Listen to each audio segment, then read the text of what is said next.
It's the one true derby in the A-League, and although it may be new, that rivalry is true.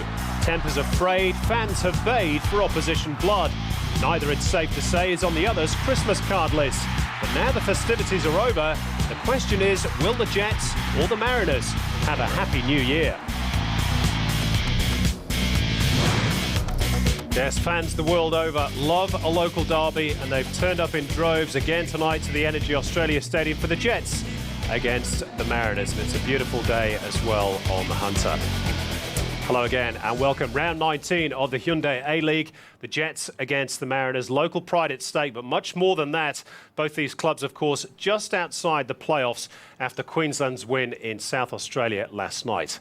Robbie Slater will be my co-commentator as per usual. Good to see you, Robbie. Good to see you, Simon. Now, I suppose this is the classic six-pointer, isn't it? It certainly is. And look, I'd hate to say that if one of these sides loses here today, they'll be out of contention of the top four, because I think I thought that last week when Queensland went to New Zealand and lost 3-1. But as we saw last night, a surprise win in Adelaide has put them actually into the four at the moment. So I think the worst case scenario for these two sides is a draw. This is the ladder as it stands at the moment, just the one game played so far in round 19. Queensland Roar back into the four, and then it's the Mariners and the Jets. So really the points at a real premium tonight at Energy Australia Stadium. Well, it's another big turnout by the Newcastle public. The Jets will be anxious to give them a bit more to smile about than last week against Sydney. We'll focus on Gary Van Egmont's team in a bit more detail in a few minutes. Don't go away.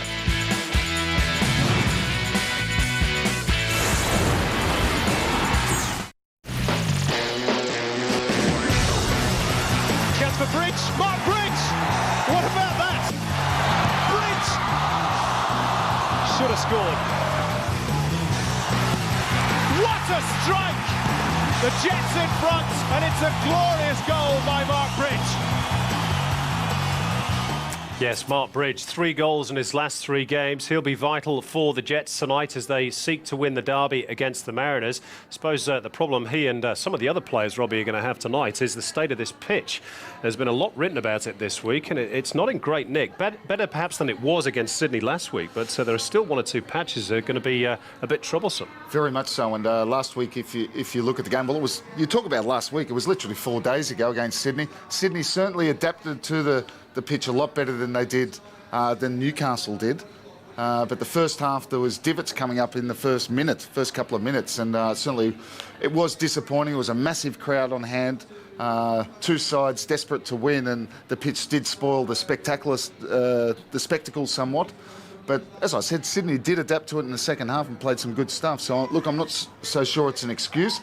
Of course, it has been watered over the last 4 days, so it should play a little bit better tonight. Well, the poor old ground staff here at Energy Australia Stadium have got it in the neck all week. You went looking for him, didn't you? I think you found him as well. I did, but the press have spoken to both of them this week. But I spoke earlier to Scott Egan, who's the assistant curator, and asked him just why the pitch is in such bad nick. We just had a major renovation mainly with the drainage. We had wanted to rectify some of the drainage issues we had this year. So we've basically gone through and put some sand slit drainage in every 3 metres, and this is just to prevent any pooling throughout the year. As you might have seen throughout the Sydney FC game previously, not the one gone, there was a lot of, we couldn't mark out, the lines weren't very bright, so this will rectify those problems that we had prior. So. It cut up pretty badly during the Sydney FC game. Is it going to play better tonight because you've been watering it quite heavily? We have been watering it. As you know, it's a sand-based profile, so the heavier the sand we've filled with water, it'll hold a lot more stable. Throughout the week, we've also replaced about 300 plugs that were kind of damaged in soft areas from last week. So the boys have been working really tirelessly over the last week. Just finally, the Jets fans will say that they were away from home for 6 weeks, and you had 6 weeks to make up the pitch. Why has it been such bad nick when they return home? Well, as everybody probably be aware of, the weather has been a major factor. This time of year, the seasonal weather that we've had is just it's unforeseen. So the 16 degrees, prior to Christmas and stuff, it's not the type of weather we normally used to this time of year for summer grass growing. So it's made our job really hard. So. We better let you get on with your job. Thanks for talking to us, Scott. Thank you very much. Yes, Scott Egan answering the tough questions. By the way. He did very well. He did very well. And these are the games that will answer the question as to whether the Jets will be in the top 4 come the end of the season. They're away to Perth Glory next week. and then their final home game against Melbourne. Victory not easy, Robbie, either. No, it's a tough call. If they don't get the win here tonight that they need, of course they've got Melbourne the last game. The only thing there, and you wouldn't probably think so as much as tonight, this weekend with Ernie Merrick resting some players. The last round I don't think he's going to, because the week after will be the final, so he'll have all his firepower out on the field. So it's very important for Newcastle, and of course we'll look at Central Coast later, but just as important for them. A massive game here tonight. Indeed it is, and not more so than for some of the local boys involved in both teams. Matt Thompson, of course, is one. He's a local boy and he's had a great season, Robbie, playing in several different positions, as we keep saying. He's had a great season, normally a wide right-sided midfielder, and he's been playing most of the season at left back, and he's showed how versatile and adaptable he has been. Well, he's shown it, he's done it, and that's the great thing. And as a modern footballer, that's what you need to be able to do. But really, he's gone from one side over to the other. I mean, you couldn't have two opposite positions, more opposite positions than left back and right side of midfield. And of course, the Mariners fans will remember him well as well for scoring that wonder goal at Blutong Stadium in the minors semi-final last year. The game, of course, ended in a 1-1 draw, and it was the Mariners who eventually went through. Let's hear now from the Jets coach, Gary Van Egmond. I spoke to him a little bit earlier. Well, Gary, Laurie McKenna has called this the game of the season for his club. Would you concur with that statement? Yeah, 100%. If anything, for us, it's even a bigger game with the fact that we're at home and obviously need maximum points. This pitch, it doesn't still look the best. Are you going to have to alter your style a little bit to accommodate that? Look, I think you've got to play to conditions, which is 100%, whether it's windy, really hot. You must play to conditions to a degree. We've looked at keeping the ball, and we've developed a passing game. But what we need to do when we've got backs to the wall and there's certain situations where we're not on top of the game and they're having a good spell, sometimes we need to run channels and we need to knock the ball down the line. Because football is a mental game as well as a physical one, and all season you've not quite been able to get in that top four, have you? You've been there or thereabouts. Yeah, exactly. And whenever we've been given an opportunity, we haven't really taken it. The one thing that is a little bit different tonight is that if we don't take the opportunity, we are going to have to rely on other teams' results, and I know the boys don't want to do that. Thanks for your time, Gary. Have a good night. Thanks, Simon. The Jets coach, Gary Van Egmond, he's in a good mood today, Robbie. I tell you what, he wasn't after the Sydney game, was he? He was annoyed with his players after that. He was annoyed, and I think what he said is probably true. If the pitch, as it was on Monday, wasn't playing and it was very difficult to pass the ball around, zip it around like they like to do, sometimes you do have to go long. Sometimes you do have to hit the channels, and that's probably what they didn't do. Sydney had a lot of success at nicking a lot of balls in the final third for Newcastle, and that's what caused them problems. So I'm sure tonight the message will be, look, if it's not playing that well, let's sometimes hit it long. OK, well, this, is, of course, is a local derby. It's the 10th time they've met in all competitions, the Jets and the Mariners, and already there's been quite a few memories. Now Gulbrecht, who can fire a goal, Andre Gulbrecht, and he buries it.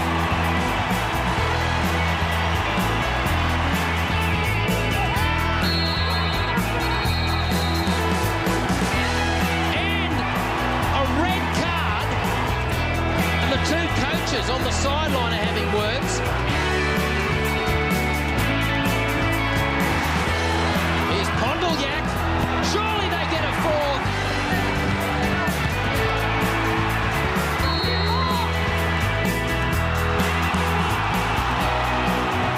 Now Thompson. He tries it over the top. What about that? It's come from nowhere. Matthew Thompson. Look at the pace of Heffernan. Heffernan and Coveney.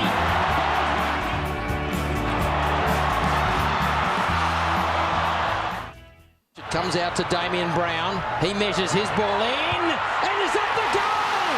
And guess who for the Central Coast? Dean Heffernan has bagged number 8. Good break this by the Jets. Thompson's ball in. Mark Briggs! What a strike! Just wonder whether the Mariners might regret that. They might do here. Nicky Cole! 2-0 Jets! Well, he's set off on a run and he's onside. Damien Murray! What a wonderful goal! Here's the free kick. Thompson runs over it. Milton Rodriguez! Took a heavy deflection. Goal!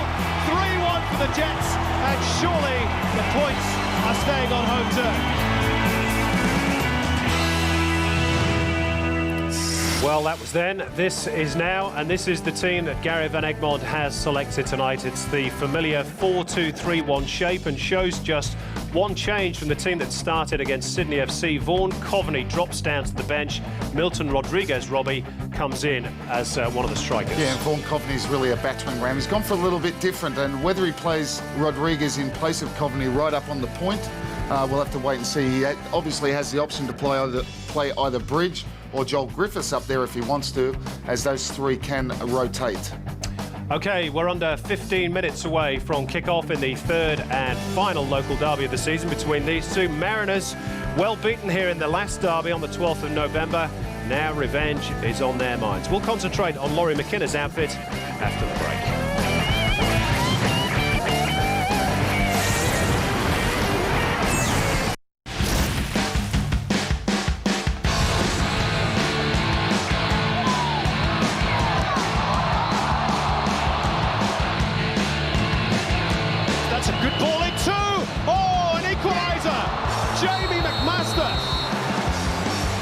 Sadly for the Mariners, Jamie McMaster will not take part in tonight's game. He picked up a cork thigh in training on Wednesday and has been ruled out. So let's have a look at the last two games for the Mariners. After tonight's match, of course, they entertain the rock bottom Knights at Blue Tongue and then Adelaide United. So I suppose out of the two teams, they've got arguably the easier run in, Robbie. Well, they have, but it's imperative that they get the win here tonight, as it is for Newcastle, because with Queensland back in the picture, that's the story. They were hoping that Adelaide were going to win that. Would have done them both a favour, but that hasn't been the case. And in spite of them having two home games, you have to say that they have been the best team away from home, the Central Coast. So is it a bonus for them to have two home games? I'm not so sure. Their defence, which was so reliable last season, and they have had problems, Laurie McKenna, with injuries and that, they've conceded the second most goals after New Zealand. OK, let's hear from the Mariners Supremo, Laurie McKenna. Well, Laurie, how much has Queensland's win in Adelaide put the pressure on yourselves and the Jets tonight, do you think? Definitely pressure now. If Adelaide had won last night, a draw was probably enough for both teams tonight, but now one of us have to win. You know, you can't afford to give Queensland a sniff now. They've came back for the dead after a bad result in New Zealand and done well last night, so credit to them, and it puts a wee bit of pressure on us. Neither team has been able to train on that pitch, which is still perhaps not the best. Do you think it might suit your team a bit more than the Jets, perhaps? Probably a good thing we've not needed to train on it. But now, yeah, they're probably the best passing team in the league. So, and we class ourselves as a passing team, but probably their normal game is to knock the ball about all over the park. But tonight they'll probably not be allowed to do that. They tried it on Monday night, and Sydney pinched it a few times in the back third. So suit us maybe more so that we've got Paul O'Grady back in. You know, he's 6'5". We've got a few big boys on the bench now. Millie Jednak's coming into midfield. He's very imposing there. So it is very breezy out there as well, not just the park, it's very windy, so the breezy comment wasn't about the referee either. So I was meaning windy. Just finally, how big a boost is it to have Paul O'Grady back? Because you've struggled defensively for numbers, really, in the last few weeks.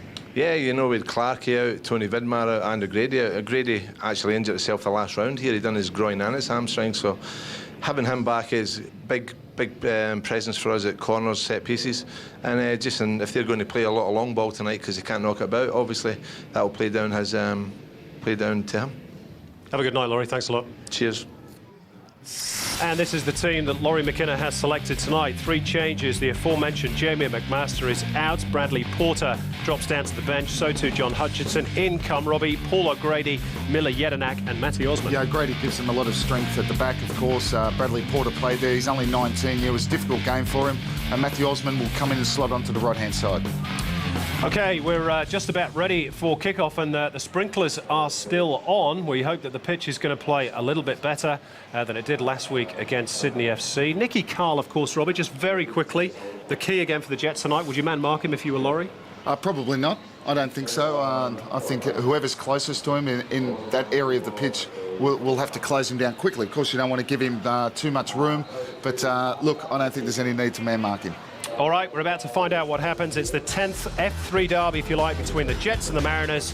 It's no place for the faint-hearted. All the action live from the Hunter is coming your way very shortly.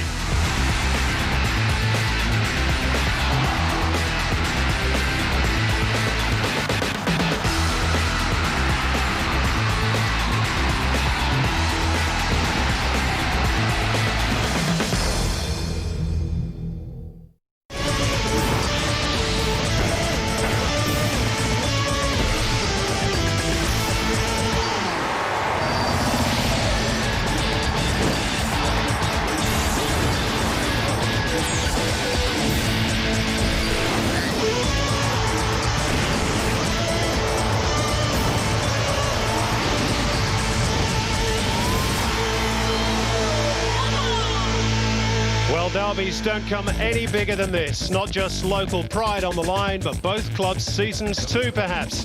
It's a night when the fans will play their part too, and plenty have turned up to watch the Newcastle Jets take on the Central Coast Mariners in round 19 of the Hyundai A-League. Well, there's nothing quite so special as defeating your neighbour, and Queensland's win in Adelaide last night has created a real logjam for the top 4 spots. So, as both coaches have admitted, there really is no margin for error tonight. Both teams have lost their last 2 matches, and surely another defeat for either this evening will cast a huge blow to any aspirations of taking part in the playoffs. Well, as we've mentioned in the pre-game, the pitch may well play a part as well. Neither team has been able to train on the sandy surface, and although it may play better tonight than it did for the visitors of Sydney FC last week, the Jets' fluent passing game may have to be slightly altered tonight to suit the conditions. By way of balancing that out, though, the Mariners continue to have major injury issues, with Nicky Merger ruled out for the season. This is the Jets lineup, just the one change from the starting team against Sydney last week. Vaughan Coveney drops down to the bench to make way for the Colombian Milton Rodriguez, as Gary Van Egmond again rotates his front 4. Nick Carl continues as captain in the absence of Paul O'Connell. Laurie McKenna makes 3 changes to his side. Jamie McMaster is ruled out with injury. Bradley Porter and John Hutchinson drop down to the bench. Paul O'Grady is back after a long absence through a hamstring problem. Miller Jedinak is back in midfield. And Matty Osman, who scored the winner here in the first leg of the minor semi-final last year, plays on the right-hand side of a front 3.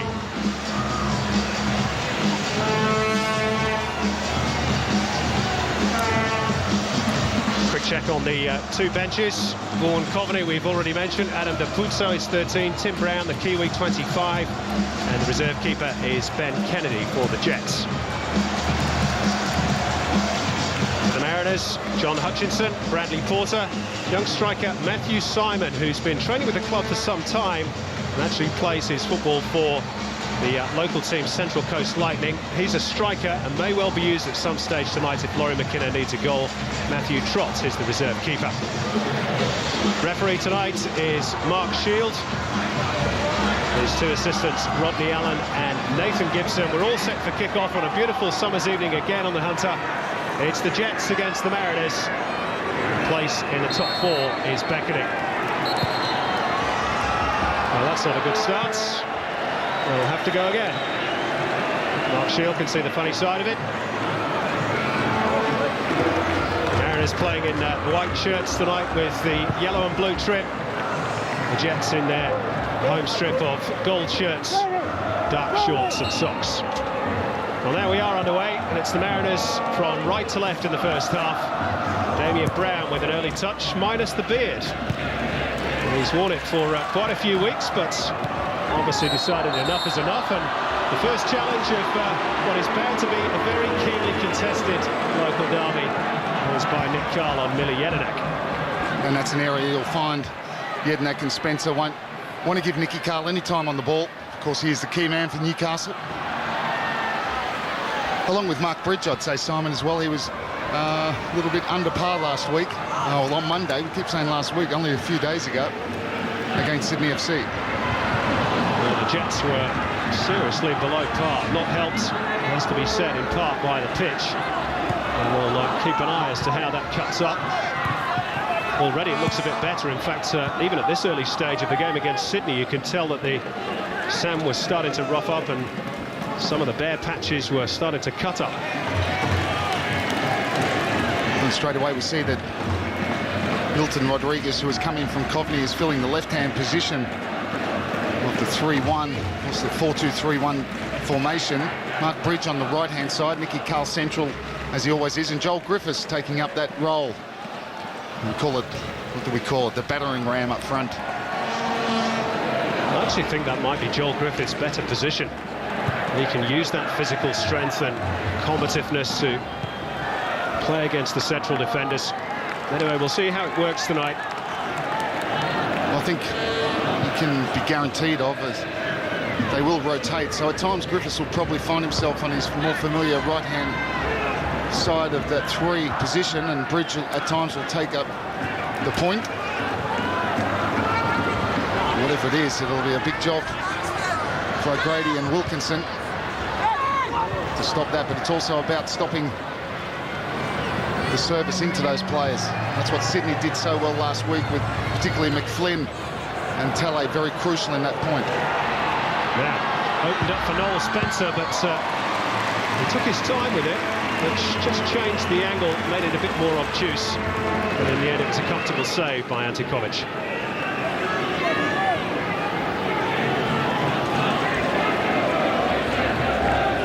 It's another big crowd at Energy Australia Stadium, not perhaps quite as big as the near 21,000 that turned up against Sydney, as Joel Griffiths tries to latch onto a long ball. Oh, his first touch let him down there. He's got him behind, he caught them square. O'Grady and Wilkinson looking at each other. Certainly sprung the trap. It was a difficult one to bring down, but if he had of, he'd been one-on-one with Vukovic.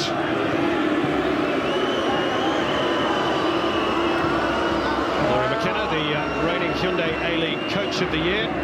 He's not failed yet to get the Mariners through to a major final. Gary Van Egmond, of course, will get the job full-time at the Jets if he gets his team into the top four. There's still plenty of work to do for both teams, even at this relatively late stage of the season. Here's Stuart Petrie for the Mariners.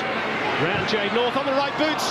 Oh, not too far away by Stuart Petrie. First real opportunity goes the way of the Mariners. Yeah, he comes inside on his right foot. We know he prefers the left, and he's stretching for it. He just scoops it up over the bar. He's done pretty well to get onto it. Jonesy there, you can see Kovic not happy that he was allowed to get to that ball first. Central Coast have been better away from home than at home. Maybe that's a key for tonight as well. Of course, a wonderful job with McKenna taking the Central Coast all the way to the grand final last year. It was really a fairy tale story. And because of that, it's expected this season that they make the four. It's the sort of pressure I'm sure that Laurie McKenna enjoys. I think all the teams that are in this battle now for the four have had their opportunities to cement their place in there, and none of them have been able to, and that's one of the reasons why Sydney have been able to afford a 3-point deduction and still be absolute favourites to take second spot. Good header by Griffiths. Milton Rodriguez, was he being held back there by Wade O'Sullivan? Flag's gone up near side, and Mark Shield has spotted it now. Milton Rodriguez is pointing to the penalty spot. Mark Shield comes across and will have a word with his assistant, and this could be a key moment even this early in the game. Now what he's got to decide is whether Milton Rodriguez was being held back inside the penalty area or not. I think you might find it'll be outside the area.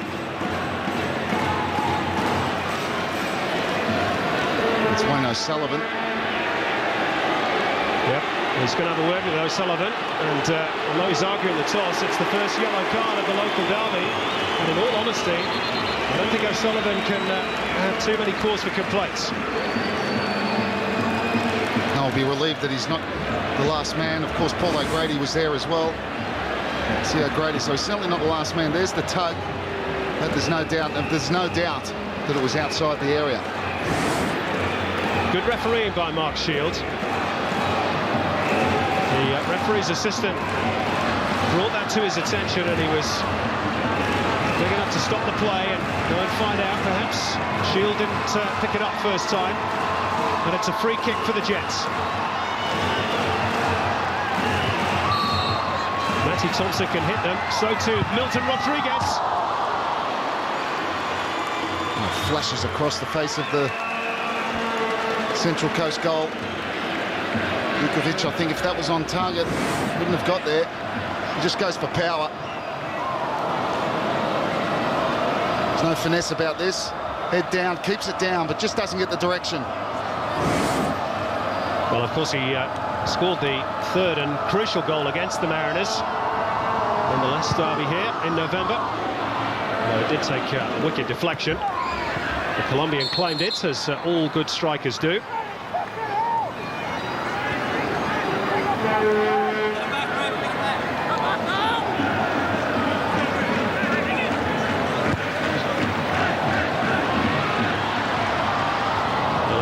Matty Thompson, who made the run. Loves to get forward, Matt Thompson.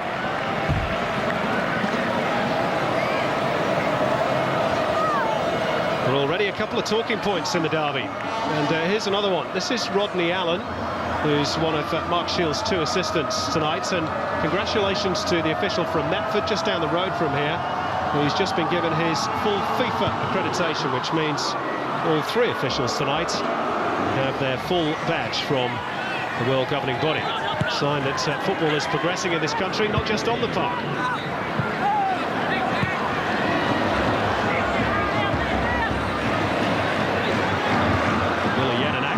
Was leaning over Paul Kohler. No foul, said Mark Shield. And Jade North under pressure from Kwasnick. And you see Laurie McKenna with the 4-3-3 formation. When they're defending, it's more of a 4-5-1. Matthew Osman and Petrie dropping back to the Newcastle fullbacks almost. Difficult job then for Kwasnick to close down those 2 central defenders. There is Kwasnick trying to make a nuisance of himself alongside Angie Durante.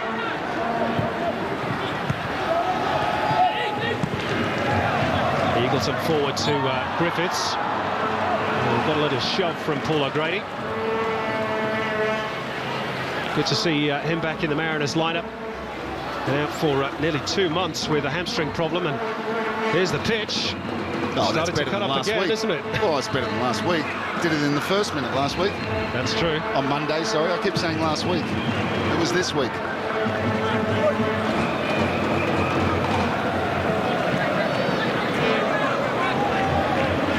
Well, there's the possession stats. The Jets well in front in the early stages, as you might expect, being the home team.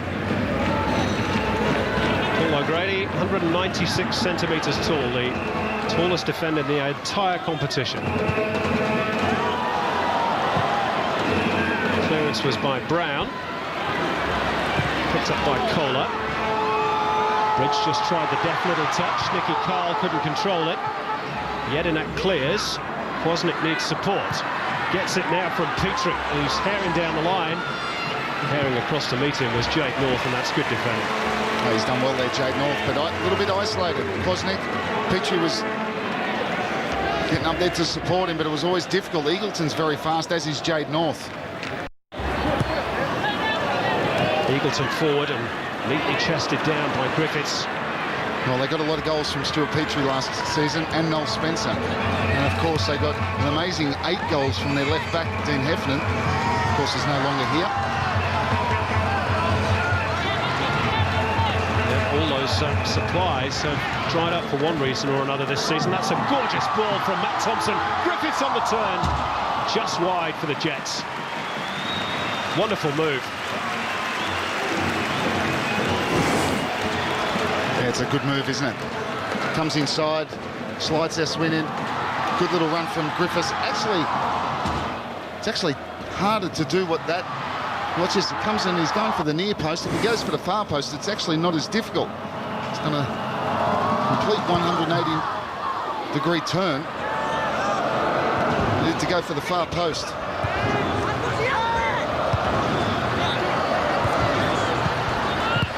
Bit of head tennis.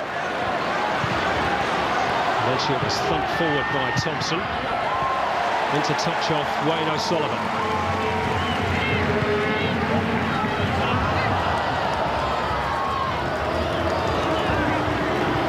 Joel Griffiths has had a real mixed bag this season, hasn't he? A couple of red cards, a couple of great performances.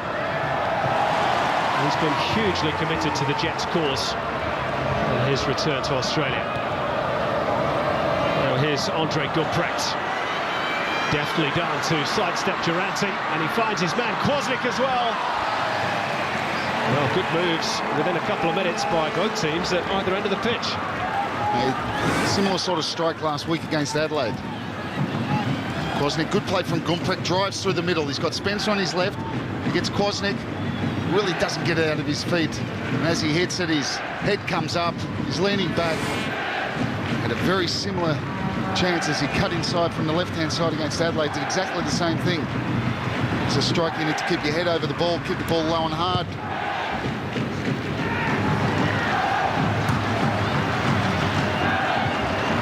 was a good move by Central Coast, the best one of the match for them so far. Now here's Matt Osman with a bit of space to line up the cross, and he drills it across. And it's too far for everybody. Still in play. Here's Spencer, and Damien Brown. Great save by Kovic at full stretch. Still in play with Osman. Now Gumprecht. Nobody there for the Mariners, and Kohler hooks it clear. Well, the first real save by either keeper, and it was a flyer by Ante Kovic.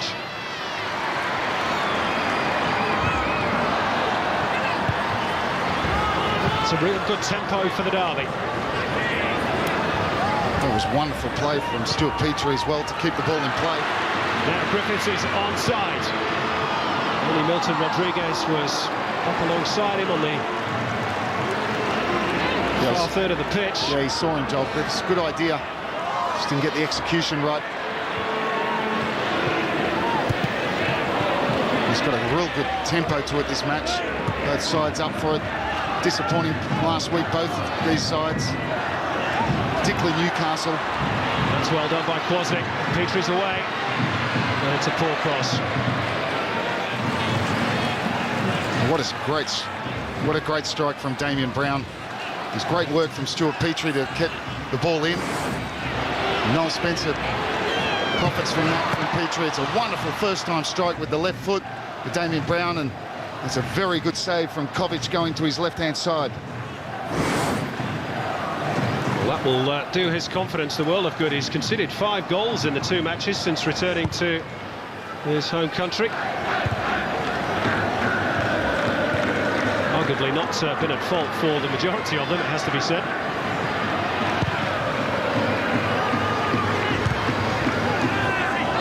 Four shots the Mariners have had so far. But, that one by Damien Brown was the best of them.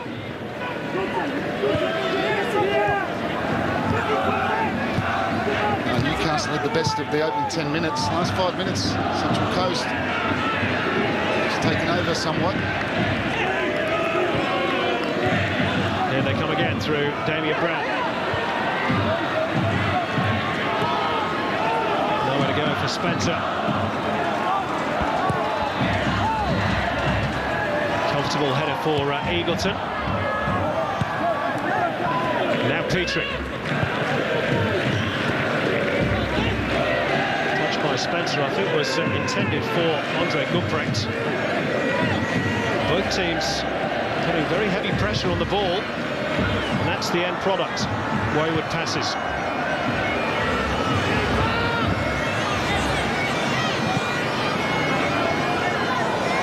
I think the Piper's here. He follows the Mariners wherever they go. You can hear those strains from the pipes in the background. Meantime, here's Kwasnik for his team. Now Petrie.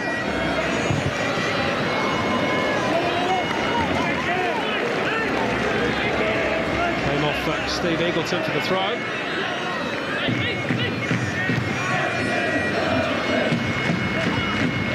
Petrie's ball in. Durante's header. Petrie again. Well, he's normally a very good crosser of the ball, Stuart Petrie, but the last 2 have been somewhat off the radar. At least he's enjoying the bagpipes, I'm sure, being a Scotsman.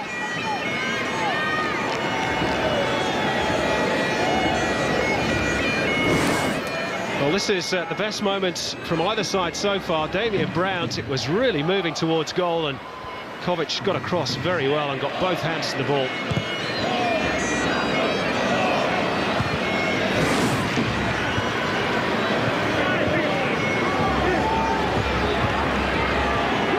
Carl on the stretch. Little 1-2 with Mark Bridge. Does well to retrieve it from the feet of Miller Jedinak. Now Michalek.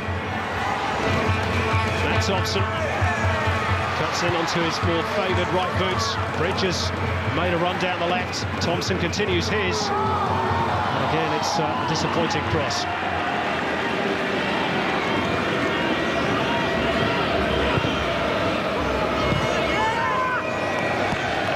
both sides guilty of getting into very good positions. Just lacking with the final ball into the box. It's that final third that makes all the difference. Now here's Adam Kwasnik running at pace. Got to be careful of the bobbles on the pitch. He had an next ball in. Dankovic came a long way. And unfortunately for the Jets, he got there. Just ahead of Matt Osman.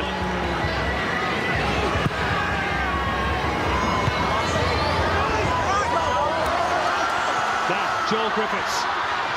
Got it behind O'Grady just for a second, but O'Grady recovered his ground, although Griffiths is claiming he was impeding.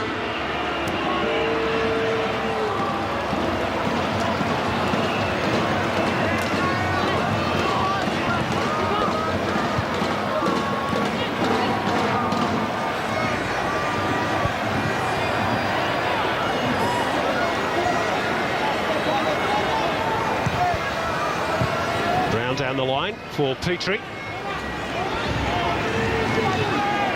Kwasnik. Petrie's ball too far for Gumprecht, and Charlotte can let it run through to his goalkeeper, and there he is.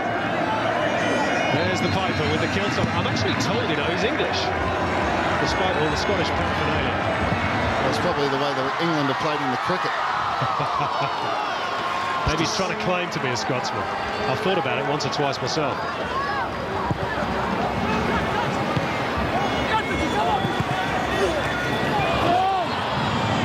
Now Bridge through the legs of Damien Brown. Promise here for the Jets.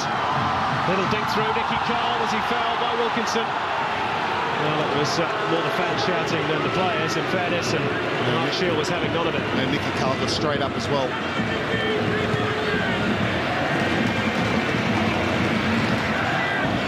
Well, it's tense, isn't it? As you might expect in a local derby, and with so much at stake. Well, it has the feel of a semi-final already, doesn't it? And so much is riding on this match. So Newcastle got two difficult games to finish with. They finished with Melbourne here. Now Griffiths has sprung the offside trap again. Will his pace keep the ball in play? Well, he's a bit unlucky. They've got him behind a few times now. Joel Griffiths a couple of times hasn't had a lot of luck. Ball running away from him. Here's the call for the penalty. There's a little follow through there from Alex Wilkinson. And Nicky Cole got up straight away, and I'm sure that would have had a bearing on the decision from Mark Shield. Right, it was just that trailing leg, wasn't it, by Alex Wilkinson that caused the crowd to ask the question.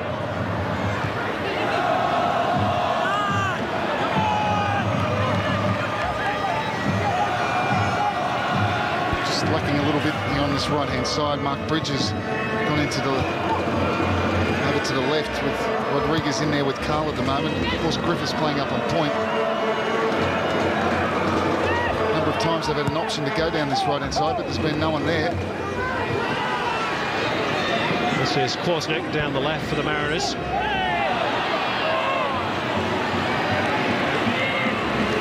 Throw-in is the decision.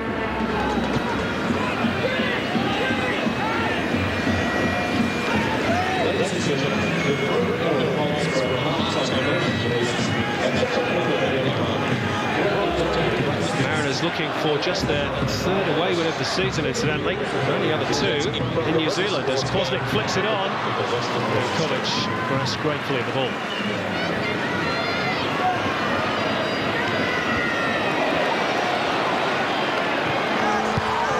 And then to counter that statistic, it's been the Jets' home form, really, that has let them down, if anything, this season. They've lost 4 of their 8 home games. Of course, they weren't too clever on their own patch last term either.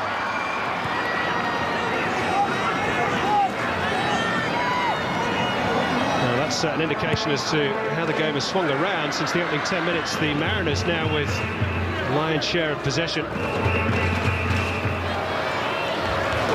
Hence why Gary Van Egmond is out of his seat.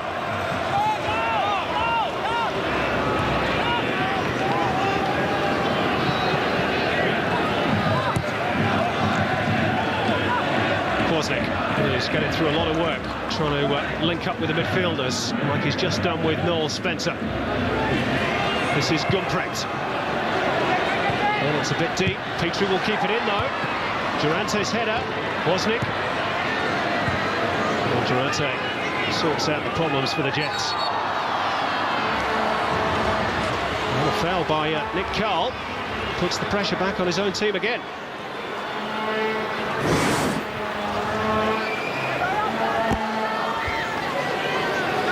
Ball just hitting the arm.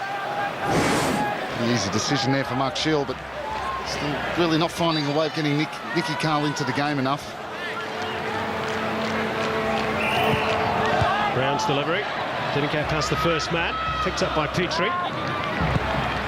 Brown gets a second chance. Spencer's control lets him down, and now maybe the Jets can break. Bridge could be away here. He's got Milton Rodriguez and Joel Griffiths on the far side. He finds Milton Rodriguez, should be a goal, and is for the Jets.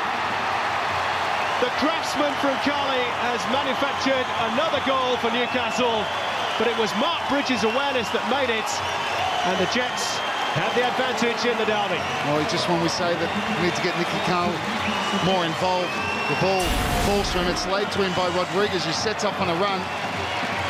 Carl finds Bridge. He knows exactly where Rodriguez is. He finds him, not a great first touch. He's able to readjust himself and slots it under the advancing Vukovic. The quick counter-attack. The ball was lost by Noel Spencer up the other end of the park, and off they went. Some slick passing.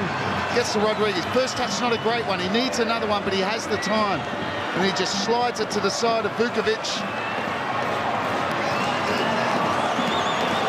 And away he goes to celebrate with the squadron. They love him in this part of the world. It's his 6th of the campaign, draws him level with Mark Bridge. And the Jets, perhaps slightly against the run of play, take the lead. Well, the Coast have had the best the last 12, even 15 minutes. The opening 10 minutes was better for Newcastle. That was the mistake as they were coming forward. Ball came out to Noel Spencer. To be fair to him, it was a difficult one to pull down, but didn't have a great touch. It was picked up by Rodriguez, and off they went. Mariners with some work to do. That's a good ball by Wayne O'Sullivan, and Wozniak just skimmed the top of the head. And Petrie just standing there waiting. Just get a feeling for you to attack that ball. You've had a free header. Well, the Mariners will be stung by that goal. Gary Van Egmond is not too happy with his defence. Cross from O'Sullivan. Yeah, well, how often do we say you're at your most vulnerable after you've just scored and Coast went down the right-hand side and it was a decent chance.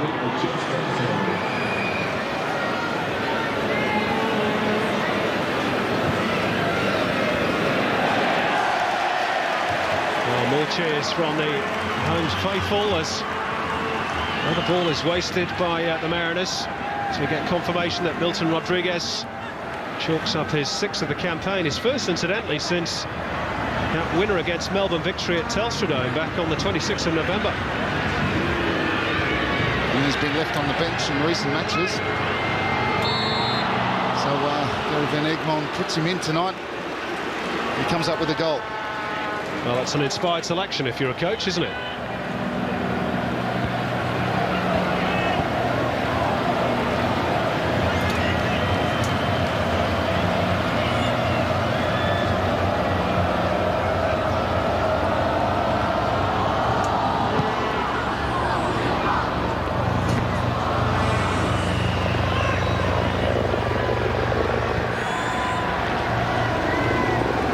Brown just have to let the ball go out of play. In all honesty, that goal aside, the Mariners haven't done too much wrong in this game. Laurie McKinnon will be reasonably pleased with their performance. His team is trailing. Here's Matt Osman. Kovic, well, had to watch it all the way. I think when he looks at the goal, he'll maybe wonder why they had so many people going forward. They really were left exposed, and Mark Bridge, who picked out Rodriguez, there was Griffiths behind him unmarked as well, so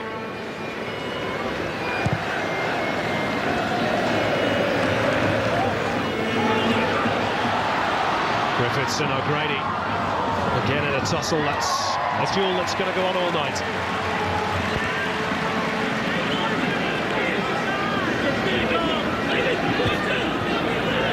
Nice flick from Bridge. Carl turned into a cul-de-sac. Well, the big one in the shape of Miller Jedinak as well.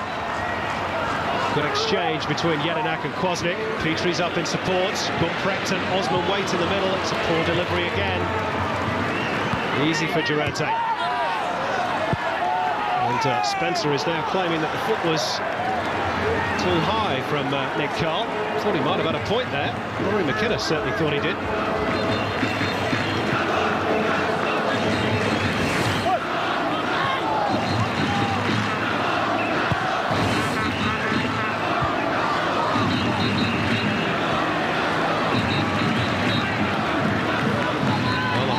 Who've turned up in such great numbers in recent weeks. Really making some noise now. They were urged during the week to turn up in as many thousands as they could muster as this time Carl is penalised for the foul on Noel Spencer. Jets have committed 6 fouls to the Mariners 3. Interesting stat about the crowd tonight, and we presume it's going to be 10,000 plus, is that it will take Newcastle's average for the season past the 10,000 mark. Well, we know at the start of the season, a disappointing start they had. They were last behind the New Zealand Knights early on. The crowds weren't good, understandably so. And since Gary Van Egmont's taken over and the team's gone a lot better, crowds have slowly built in the last... Oh, without knowing the exact figure here, I know there's, we're looking around, there's definitely more than 10,000 here, but 21,000 nearly on Monday. It's a great show, and it shows how the club is reconnected with its public.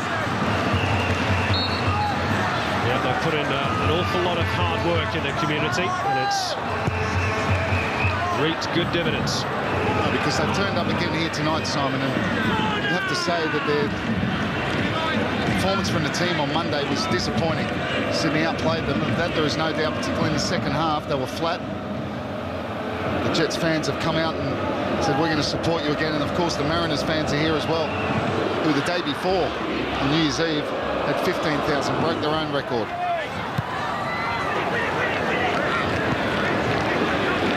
Joel Griffiths laying it off for Milton Rodriguez. Is used as a decoy, and it's well read by O'Grady, and now maybe the chance for a Mariners counter. Kwasnik was watched very carefully indeed by Jade North. North, of course, started the season at right back after his injury problems, but I think he's perhaps better suited to that central defensive role. Yes, I do. I think he is much better suited in there. He's put him in a little bit the same bracket as Mark Milligan. Similar stature, very quick, good on the ball, he's good in the air for his height. Maybe a future Socceroo pairing. Well, he's very quick, it's the same as Milligan, you never know. Lucas Neal might have something to say about that, of course, short term. Well, sometimes you play with a back three. Very diplomatically done. Now, was that a foul inside the penalty area? Petrie certainly thought so. Shield not interested. Brown drills it across, and a header by Jedinak. Oh, and another magnificent save from Atakovic. That's 2 in this game. Well, they got into a great position. They worked it to the left-hand side, releasing Damien Brown. And a lot of the balls have been not good enough in this area. This one was, and it picks out Jedinak. There's no leap. It's a standing start. It's good power, good direction. It's a wonderful save from Kovic, diving full stretch to his right-hand side. Well, Atakovic wants a clean sheet tonight, I think it's safe to say. Here's the corner. And it's rather wasteful by the Mariners. I think it's a rehearsed move, Paul. O'Grady coming into the near post. I think that's somewhat wasted. It's a great ball in. Flighted in from Damien Brown. Durante had lost Jedinak. Goes to him between 2 defenders. It's a great save from Kovic. That's why they brought him back to Australia. Yeah, here's Here's Nicky Carl, and there's a man over who's Milton Rodriguez, forced a bit wide, tries to spot Joel Griffiths, who went down inside the box and looked hopefully towards the assistant referee. Well, there's been one or two incidents like that. Well, if he hadn't fell over, he would have had a free header. Paul Kohler battling away, and eventually it's put into touch by Noel Spencer. Ball comes over, Nicky Carl releases Rodriguez. Well, he ran into his legs, didn't he, O'Grady, Joel Griffiths? That's a shame for him, because if he'd stayed on his feet, found himself one-on-one with Vukovic. Never going to be a penalty, that's for sure.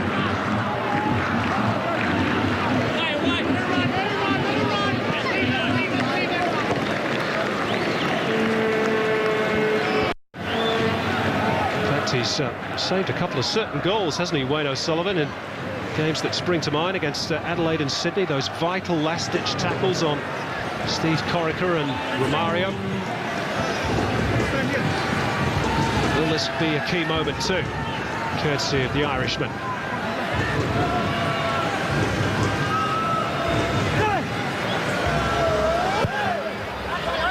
It's towards Kwasnick, and Kovic didn't quite get there. Kwasnick tried the overhead without too much success. Spencer retrieves, and that should be the goalkeeper's, and is. Well, just for a second, it was almost a mistake from Ante Kovic, but he recovered well.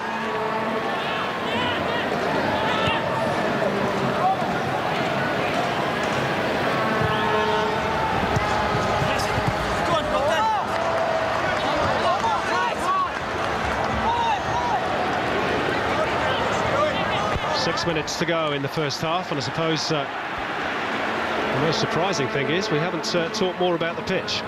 It's played pretty well so far. No, it's much better than on Monday. Obviously the watering they've been doing over the last 4 days has had an impact. The ball's been playing well. Of course, there's still a few divots here and there, as the cameraman reminds us that it's not all perfect.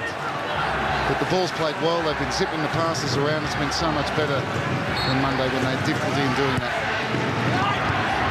And Thompson's header, partially clear. Back in by Spencer. Durante, and then Spencer over the top. Well, he goes for placement there. Noel Spencer comes back out to him. So just go for power there. Keep your head down, drive it through the bodies. You might get a ricochet.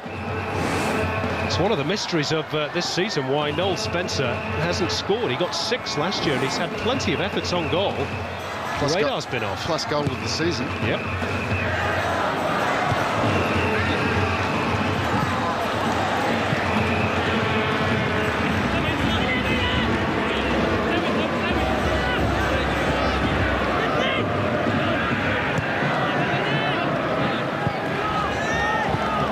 Noel Spencer hooking the ball into touch.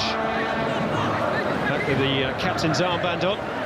Alex Wilkinson, of course, has been standing in recent weeks. That was Wilkinson who, rather Damien Brown, who loses out to Nicky Carl. Then Bridge to Eagleton, back to Bridge. Great move, Mark Bridge! Oh, that would have been a glorious goal. And Bridge blew it at the crucial moment. Oh, he saw the glory. He just needs to keep his head about him here. He's gone for power in the end. He didn't need to. Just pass it into the net. Wonderful move, one-touch stuff. Gets there, goes around Wilkinson. And just he's going for the far post, and that's the right idea. Here's the one-touch football. Eagleton lies it back, gets past Wilkinson. Just go for that far post, but you don't need the power. He hits it, he was off balance, leaning back. What a chance, what an opportunity to go 2-0.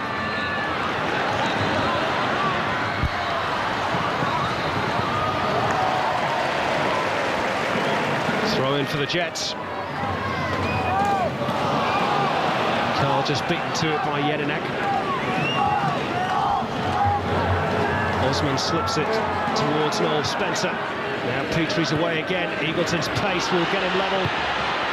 Just does enough, that pace, to put Petrie off. Yeah, you're right, Simon. That's what puts off Stuart Petrie. He knows Eagleton's got him for pace. It was a clever run. He ran off his shoulder, found space, and he was in a hurry to get that cross in, but couldn't get his foot around it. Here he's released by Spencer. There you can see he's clearly got a metre. Touch is probably a little bit heavy. and Eagleton does enough to put him off from completing the cross. Griffiths wins another header. Spooned up into the air by O'Sullivan. Picked up by Rodriguez. Plays it with his thigh towards Joel Griffiths. Lines up the shot too. And only parried away by Danny Vukovic. Fortunately for him, nobody was following up for the Jets. Yeah, unfortunately for him, Rodriguez didn't just get a little bit more power on that. In great direction. It was a good save down to his right-hand side, Vukovic. Well, he's made the most saves out of any goalkeeper in the Hyundai A-League, and this was another one. And it just opened up nicely for Rodriguez. Good touch, gets it out of his feet. It's a decent strike.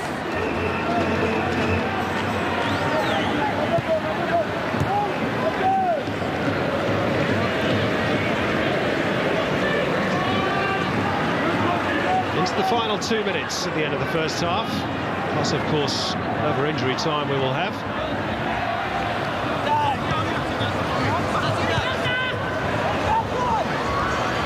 The Jets perhaps just about value for their lead.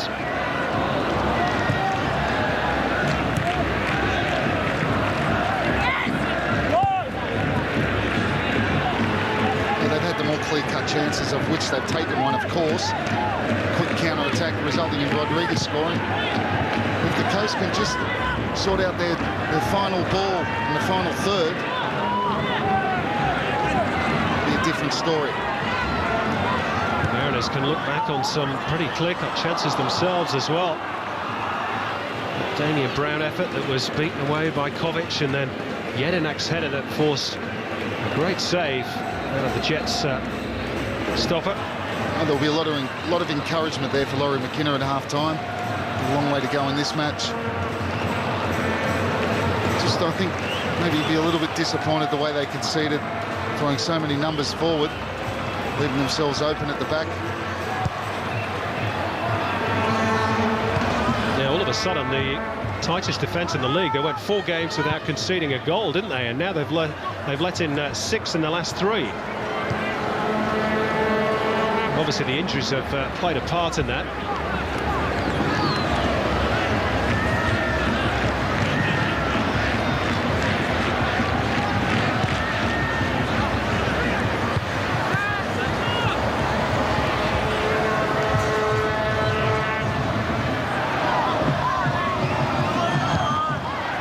Injury time at Energy Australia Stadium, and there'll just be 60 seconds of that. Now still time for the Mariners to fashion one final first half opportunity. Jedinak interchanging with Kwasnik. Oh, that was a late challenge by Nick Carl. The Mariners bench were on their feet immediately, and Mark Shield had no pause before going for the top pocket. Yeah, he slides in very late. He can't. Look, I don't think there's anything malicious in it. It's not really in his nature. He certainly comes in late. It's more out of enthusiasm. Jedinak just comes in, plays the ball around. It's definitely late.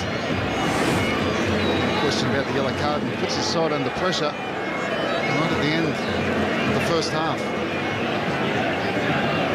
Yeah, this will undoubtedly be the final action. What's been a gripping first 45 minutes. It's Osman to deliver, and it's dealt with by Durante. Carl hooks it up towards halfway. Quick glance at the watch by Mark Shield.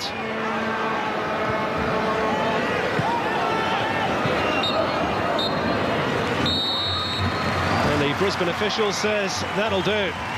Well, it's been good entertainment for the large crowd at Energy Australia Stadium, the majority of whom will be very happy with the half-time scoreline. Milton Rodriguez, the man from Colombia, with the only goal after 25 minutes. And at the break, in the derby, it's the Jets leading the Mariners by a 1-0.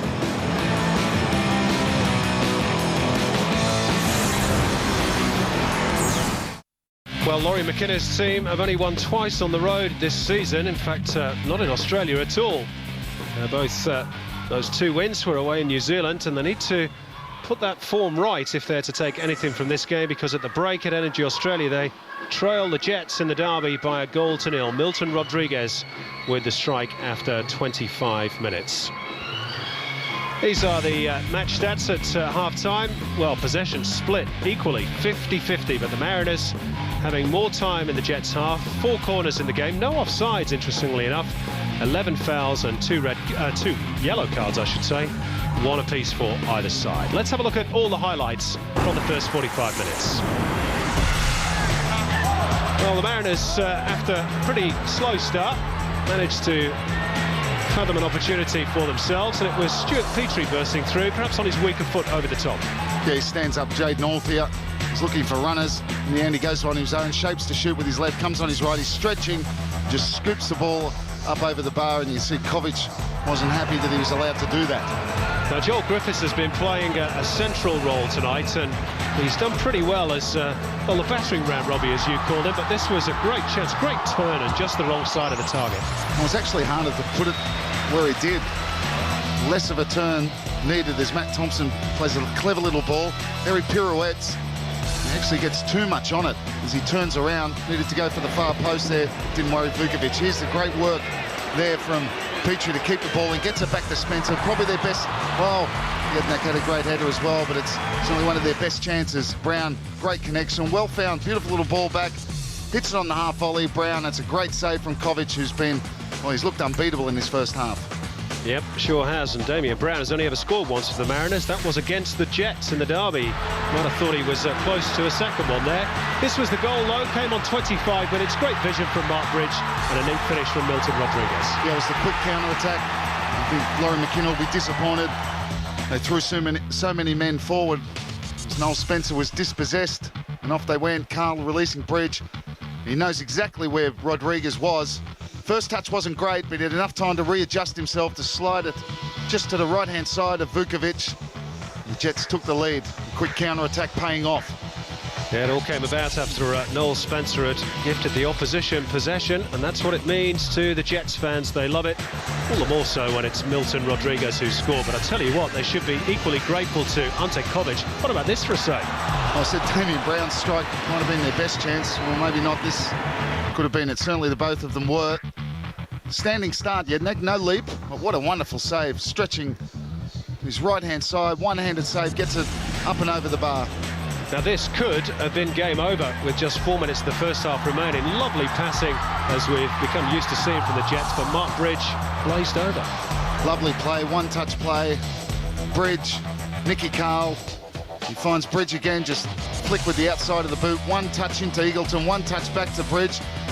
2 touches for Bridge. And then he sees the glory, doesn't he? He sees the back of the net bulging. Didn't need to hit that one with power, just placed it into the far side. These are the attack stats. 13 total shots in the game. Mariners just edging out the home team. 16 balls in the penalty area by the visitors to 7 by the Jets. 5 shots on target. The majority of saves made by Ante Kovic. So it's the Jets leading by 1-0 at the break, and the pitch has played pretty well after all the publicity it's had during the week. They've got the sprinklers on at the half-time interval just to make sure it stays as it is. And whilst they do that, we can remind you that the other games in round 19 are also coming to you live and exclusive on Fox Sports. On Sunday at 5:30 p.m. Eastern Daylight Time, Sydney FC against the New Zealand Knights. A win for Sydney will ensure they're in the top 4 come the end of the season. And then straight after that, it's Perth Glory against the Premier's Melbourne Victory. Both those games, Fox Sports 3. Well, they've not had the opportunity to go bananas yet, the Mariners fans. They'll hope that they can do so in the second 45 minutes. And you'll see it all live and exclusive on this channel. Don't touch that dial.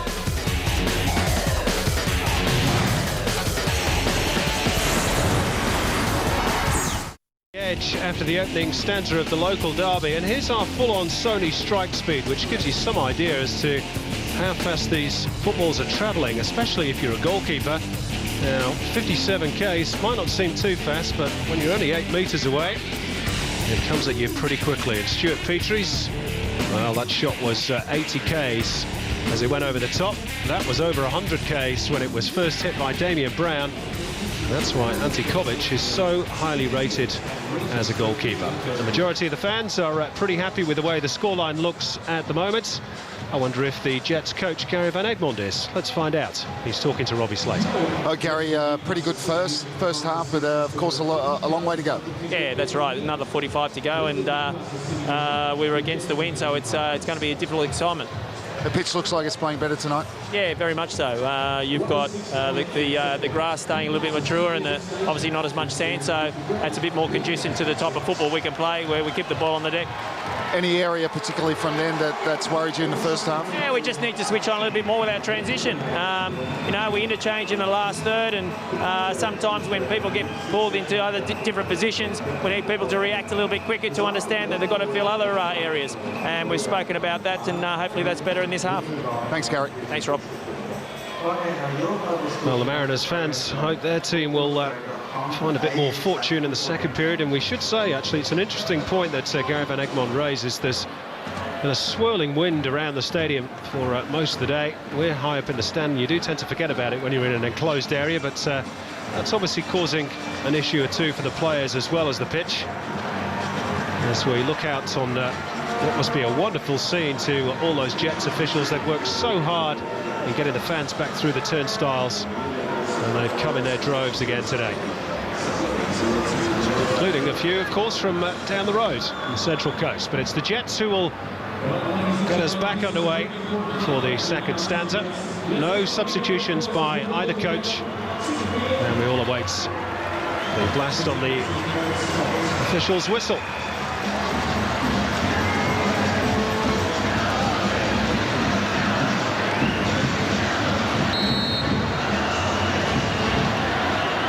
Underway in the second half. Newcastle Jets leading courtesy of Milton Rodriguez's goal after 25 minutes. And how vital would those 3 points, if it's the way it stays, prove to be in terms of the top four? Reminder, of course, the Jets would move ahead of Queensland Roar. And they haven't been in the top four all season. Just be my personal opinion, but I think they might take some shifting if they get there. They've got a lot of talent in this team. Maybe just lack a little bit of focus at times, and defensively they're occasionally found wanting, but going forward they are at times an irresistible force. And these two are the main reason behind that. Mickey Carl having his shirt tucked by Paul O'Grady. Hence the set piece, and here's Milton Rodriguez, whips it in. Well, he got a bit of curl on it, but not enough dip. He scored one from a similar sort of range, didn't he, against the Mariners? Other side of the penalty area, back in November. What a shrewd acquisition he's proved to be. The story was that they almost let him go, the Jets. He was about to make his way out of the country. He was hastily called back and told he was required for duty. Griffiths with the foul this time.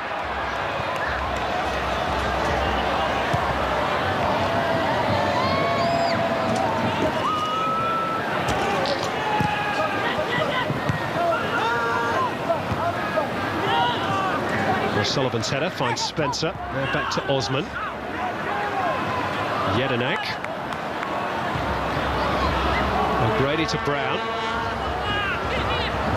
Needs someone to come short, and Gumprecht is that man. Skips past Steve Eagleton. Good work by Andre Gumprecht. Jedinak. O'Sullivan is up in support on the right. Osman.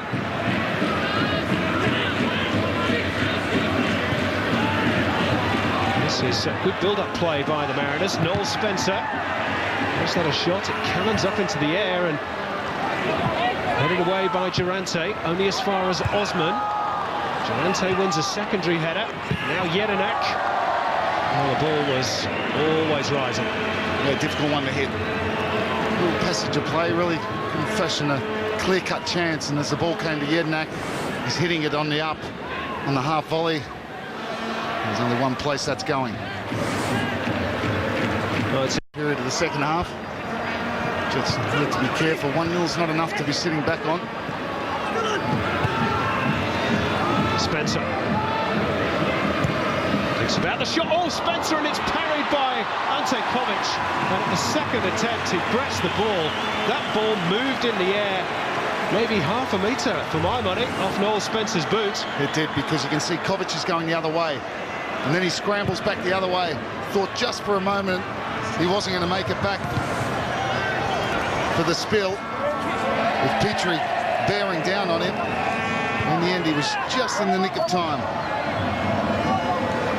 Well, he's made 3 top-class saves, Ante Kovic. Noel Spencer denied a first goal of the season. Now, Andy Durante joining in with the attack, only momentarily. Although Sullivan stops him in his tracks. Now Petrie. That's it off for Noel Spencer. Spencer's ball in. Petrie climbs to the Jets defenders. Didn't know where the ball was there. Brown's header. Gumprek lets it run. Osman tees it up. Matty Osman. It's another great stop from Kovic.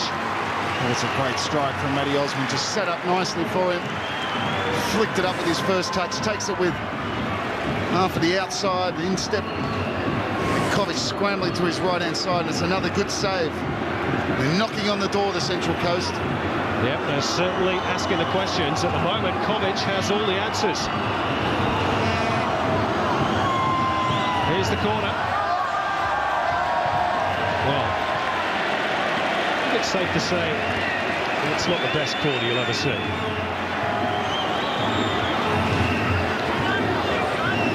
Well, that's why he's an Australian international. He's only got the 1 cap so far. A few more performances like he's putting in tonight. I think Graham Arnold might be handing him another cap or 2. Now, Laurie McKinnon is going to make the first change in the derby. It's Wayne O'Sullivan. He's the one who just kicked the ball out. He's obviously had an injury. Can't continue.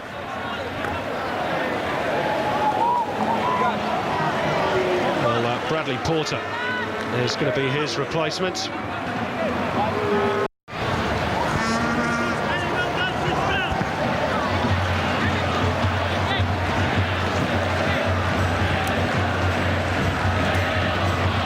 This is Paul Kohler, one of the unsung heroes of the Jets midfield. He will continue being unsung with passes like that. Fortunately for him, Steve Eagleton nipped in. Milton Rodriguez. Kohler. Going on a great pass. There's a lot of tension out there at the moment, you sense.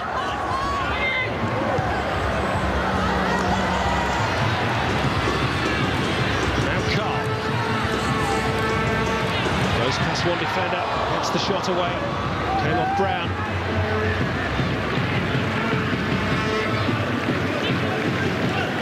Just taking their time here. Newcastle will take this throw-in. Trying to take a bit of the sting out of the Central Coast. Come out firing on all cylinders. First to everything. Every second ball, they've been the first one too. Newcastle are rare time they find themselves in the opposition's half.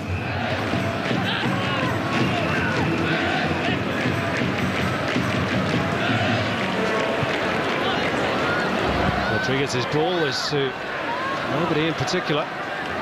Danny Vukovic probably happy for a feel of the ball. Gary van Egmond is, well, asking his assistants around him just what's gone wrong at the moment. I suppose you've got to give a lot of credit to the Mariners, who've really forced the issue. There are some concerned faces on the Jets bench.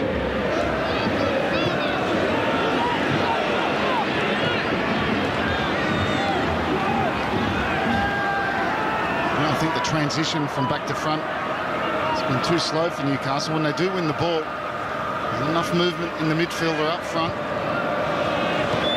and to keep the ball in it, to get some possession. There's Brown. Drills it across, and Durante put it into the path of Kwasnik. And luckily for him, the angle was very tight. Yeah, and his first touch lets him down. Need to kill it. Just went away a little bit to the right-hand side. From that point on, he was off balance. But it was a mistimed defensive error that allowed Kwasnik. Now, Milton Rodriguez is the man who's got the goal that separates the two teams at the moment, and he's been instrumental in a lot of good things in an attacking sense for the Jets, culminating in that moment.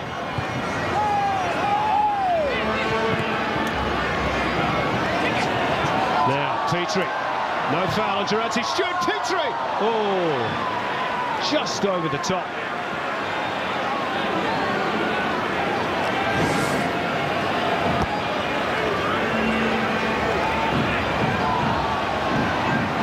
Petrie's ball, or shot rather.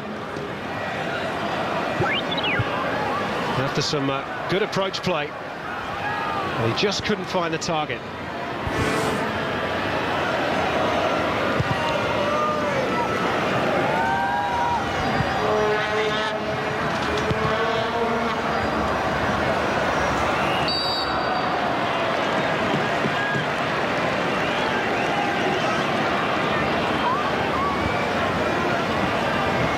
Newcastle need now is some possession.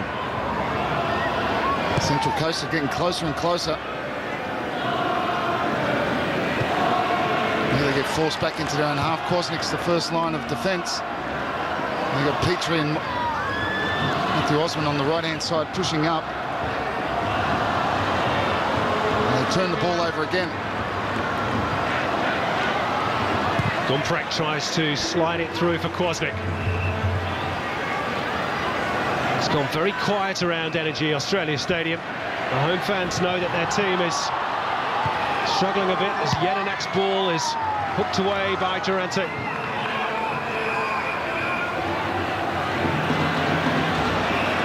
Now Griffiths. So Jets try and get out of their own half. Well, they do have a throw-in now.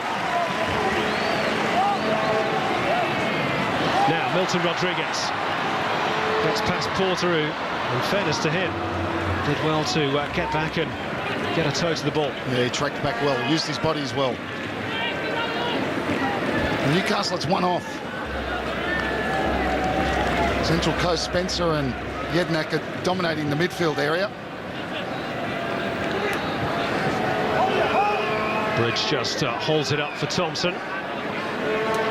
Little back heel looking for Carl, but it was well read by Jedinak. There's a muscular presence in midfield, Miller Jedinak. So too Kwasnik, who chests that ball off for Spencer. Now Brown.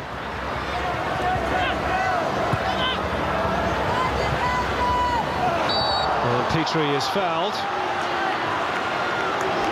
Jade North, the offender. And there's more pressure for Gary Van Egmont's team. Yeah, Jade North's got no chance of winning that. The pitcher's got nowhere to go, just needs to show him the line. It's a free kick, and it's another dangerous position.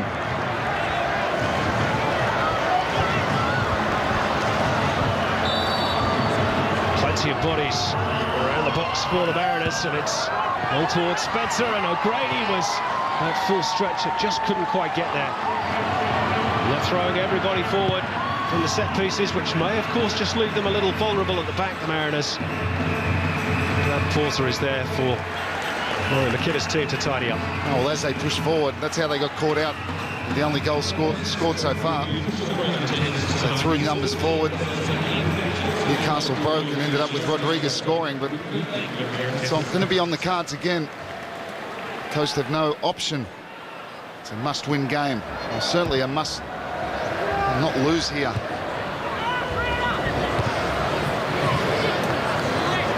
I'm sure a draw would do Queensland Raw quite nicely. Now the Coast and Newcastle probably look at Queensland Raw's running. We've got Sydney and Melbourne both away. It's a difficult ask. Sydney's at home, actually, I think. That's right, it is as well. Next week. Now, Gary van Egmond, I could tell you whilst the action continues, has obviously seen enough because Vaughan Coveney is doing some loosening up exercises and has taken his tracksuit off. So he'll be on shortly. Meantime, here's Nicky Carl, and Milton Rodriguez is free on the left. And Carl chooses Bridge on the right. I'm not sure that was the right option. Grady's header clear. And the Mariners survive.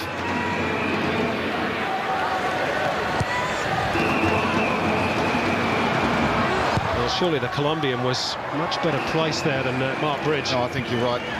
He's completely free on the left-hand side. Coveney left out today. I'm sure that's just a question of recovery, really. This game was only 4 days ago. Well, again, that's a stat that tells its own story. 8 balls into the penalty area in the second half for the Mariners, not 1 for the Jets.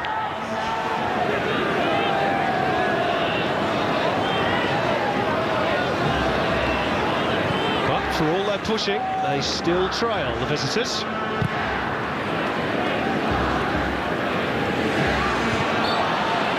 There's a little push by Brad Porter. They have an angelic face, but I'm not going to escape Mark Shields' wrath for that challenge. Well, not when you do it right in front of his nose. He talked about his difficult game against Melbourne. He slotted into the right-back position. Of course, he played centrally against Melbourne. He's a midfielder. Vaughan Coveney's arrival is imminent. In fact, it should be about now.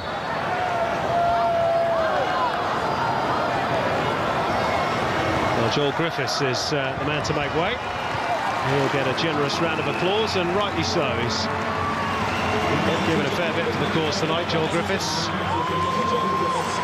And Vaughan Coveney gets a chance to end a barren goal-scoring run. It stretches back to the 27th of October. I was reading this week, it's actually the longest run of his career without a goal, which tells you a lot about the quality of Vaughan Coveney.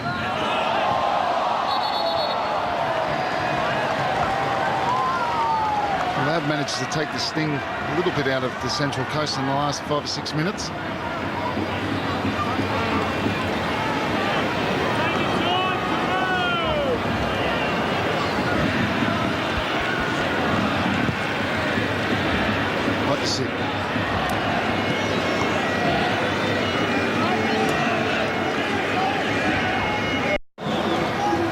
The official attendance tonight is another huge one, 14,828. Well, it's the second biggest crowd of the season, second largest in the Hyundai A-League of all time. Well done, the Jets, and indeed the Mariners, who made the short trip.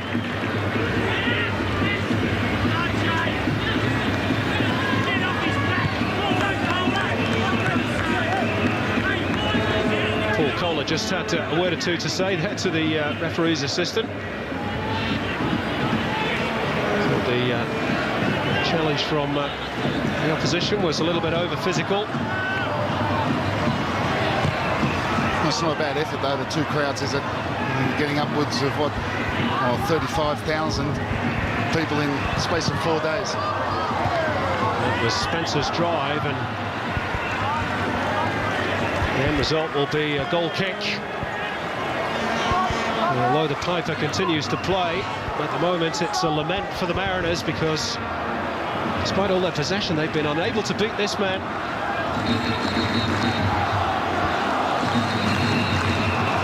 As we move into the final quarter of the game, it's the Jets fans who are starting to find their voice once more. Perhaps they feel as though their team has weathered the storm.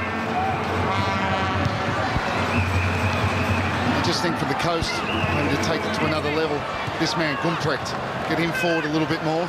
You've got Jednak and Noel Spencer who can sit. But he can be very dangerous when he drives from the midfield. Made a number of goals last season for Central Coast.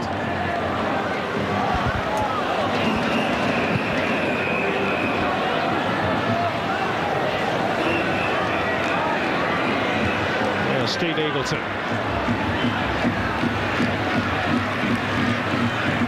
Here's Charlie. Too much weight on it for Nicky Carl. Brown overran it. Here's Coveney's first involvement. Milton Rodriguez. Space for Michalek. Mariners back in numbers quickly. Michalek's vision, though, picks out Mark Bridge. And that's a throw-in for the Jets.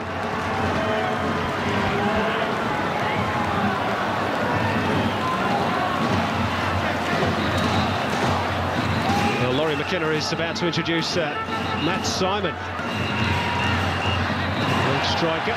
Meantime, here's a chance maybe for the Jets to seal it, but never really got hold of that shot, and Vukovic was able to just watch it go by. Oh, Paul Kohler on the edge of the box. Just his shot into the ground. His left foot, prefers his right foot. Matthew Osman comes off. And another Matthew comes on. Matthew Simon for his A-League debut. It's good to see. Facing the technical zone like a caged tiger at the moment. He knows these are very important moments as far as the Jets season are concerned. Laurie McKenna likewise, of course.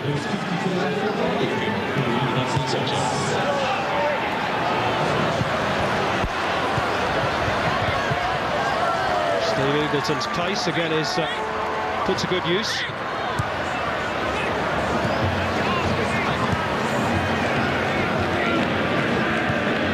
Central Coast did after half-time, 20 or so minutes. It's very fatiguing.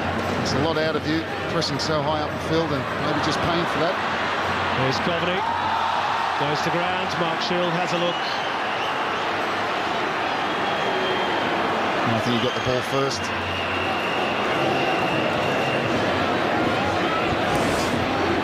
Ball goes over the top. Alex Wilkinson gets the header. It's Damien Brown back there. Play the ball first. And Damien Brown has hurt himself. Yeah, I think he has in that challenge. Looks to be struggling a wee bit.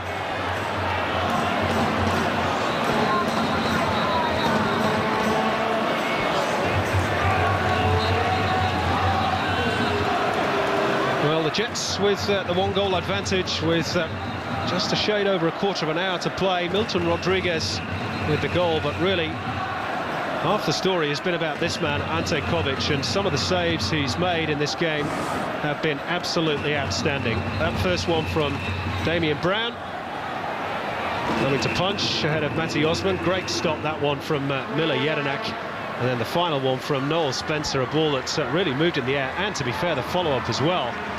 And there's been a couple more besides. He's had an outstanding match. It must have been a difficult decision for him to come back from overseas.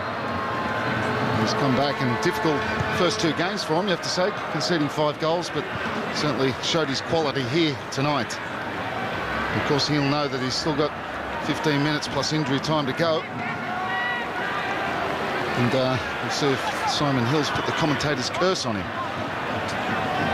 Don't wish on that on anybody. Incidentally, Kovic holds the record for the greatest percentage of clean sheets per game in the old NSL with Marconi. 45 appearances, 20 clean sheets.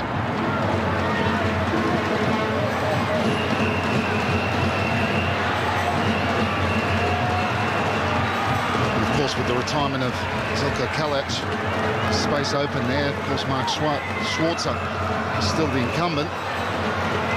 He's not getting any younger either.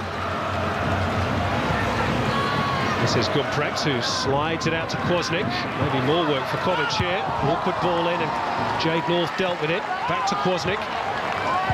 Oh, and Simon was waiting to release the trigger. Jedinak puts it back across, and the Mariners just can't find that killer pass or killer ball at the moment. And now it's the Jets on the counter. Nick Carl, Coveney to the right, Milton Rodriguez to the left. Carl might go through the middle on his own. Oh, he does use Coveney. Bridge. Carl, lovely back heel. Coveney onside. And away by Bradley Porter. That was some beautiful interchange. Well, when they get it right, it's good, isn't it? Nicky Carl to Bridge, Kovnik. Rodriguez looked threatening, although he wasn't involved. When they get it right, it's so dangerous, but they haven't got it right many times in this second half. Carl. Well, it was a snapshot, nothing more. A real half chance. Couldn't keep it down. Took a bit on the outside of the foot as well. Just comes back to him. The head of Bridge. Had to take it early. Just couldn't get over it. This is Matt Simon. Mark Bridge was all over him like a rash, and Mark Shield gives the free kick.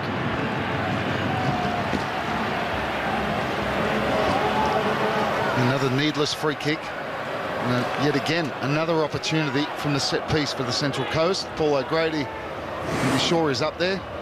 Needless foul, Mark Bridge got back. White's whipped in with pace and away by Kohler. Watched it all the way. Picked up by Brown. Now Noel Spencer.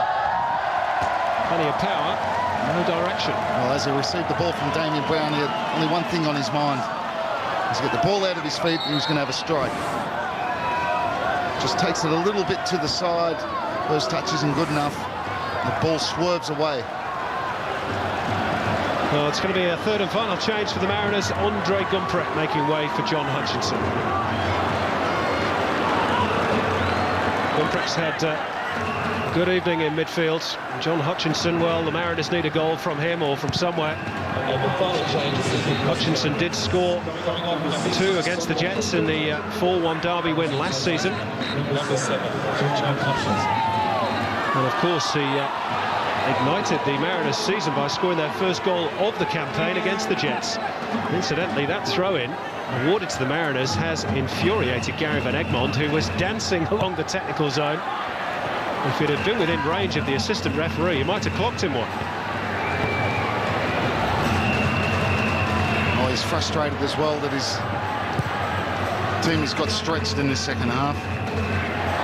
They've sat too deep at times and there's been too much space in between the lines. And of course, that's a lot to do with the coast pressing.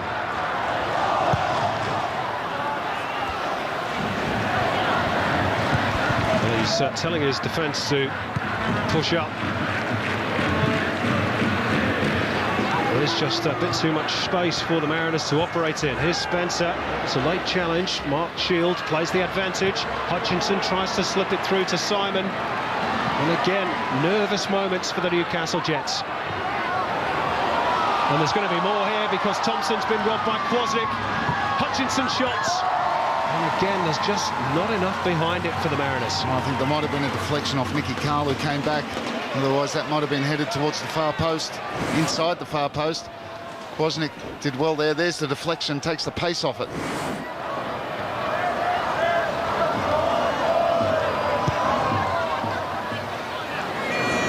You just sense at times with the Jets that maybe the only thing they're lacking, and we know that they've got a wonderfully talented team, but maybe they just lack a bit of conviction at times. Had a great chance against Sydney FC last week, or Monday, and didn't take it. And here they are with their noses in front, but it's a very nervy second half performance by the home side.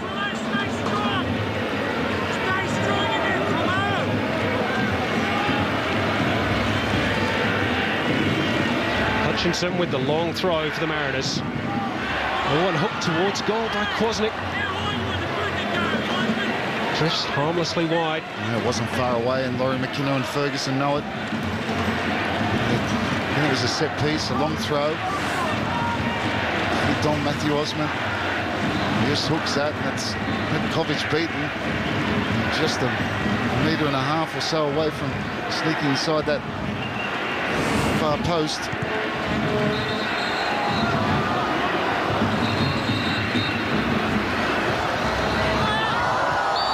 Into the last 10 minutes. The Jets win a free kick.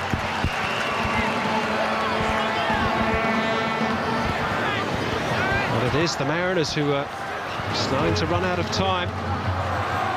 They've been in the top 4 for the last 5 rounds, despite securing only 2 victories. Other results at times have kept them there.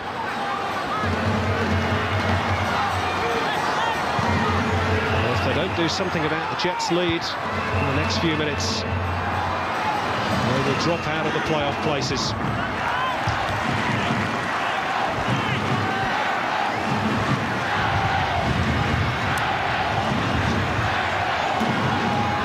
Mariners fans are trying to do their bit for their team. They're giving them good backing. There they are. The Marinators, the hardcore. There's a lot of them tonight.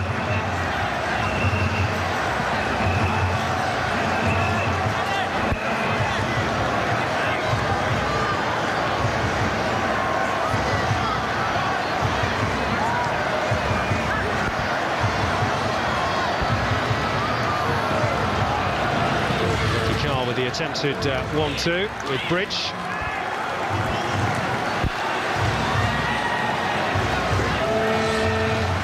Jets have the throw.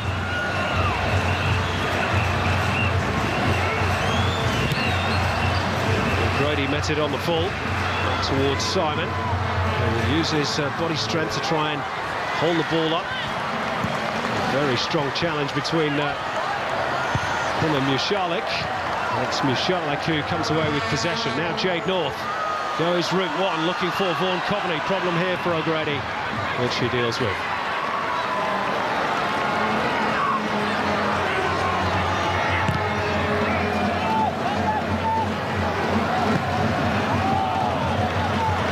If the Jets can hang on, then they'll definitely be in the box seat for the top 4, and they've got a 9-day break between this game and their next encounter over in WA against Perth. So they round off their season here against the Melbourne Victory. Mariners have got 2 home games against the Knights and Adelaide. And of course, Queensland will have something to say about the makeup of the top 4 as well, so it's all being brought to the boil rather nicely so far as the race for the top 4 is concerned. It's still alive. And the Coast who lose here tonight, it's not over. They have 2 home games, which is a big advantage.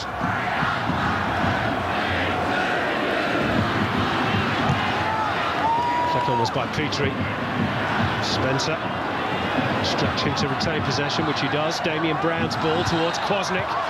Nodded down, looking for Petrie, and again it's more frustration for the visitors. He just angles it down. He's looking for Petrie. It's a good leap from Kwasnik. Ball to the back post from Damien Brown. He just got too much on it. And the ball's clipped. Plenty of height. Good leap. That's too strong, the header.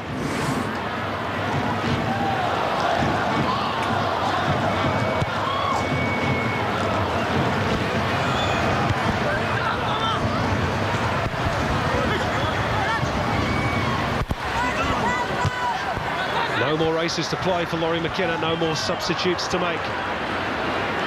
His team now has 5 minutes to find this all-important goal. They've been on the front foot for most of the second period. Now they have a free kick. And the card is going to be issued as well. He's rather lucky to get that free kick, I thought. Jednak just dwelling on the ball as Rodriguez came in. I think it's Matty Thompson that gets the yellow card in the end. The descent. Or was it Rodriguez? No, I think it was Rodriguez.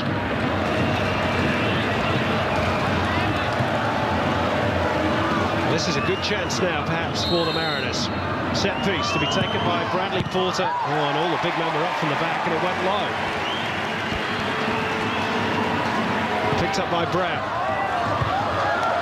Headed clear by Durante.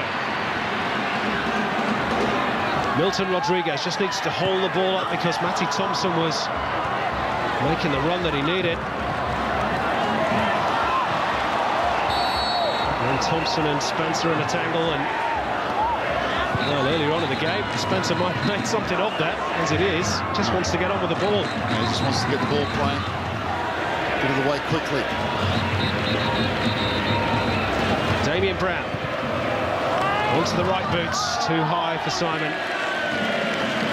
It's from an area that's, we talked about it all season, that sort of area. What is it, 20 metres, 25 metres out from the goal line. Cutting back to the right foot, Damien Brown there. It's a good ball for defenders and for goalkeepers. Much more dangerous if you try to get around the back of the defender. There, Damien Brown has isolated Mark Bridge. Have a go at him, take him down the outside. Sometimes you get a corner. Incidentally, just confirmation it was Matt Thompson who got the yellow card. It's his second of the season, and both of them have been against the Mariners.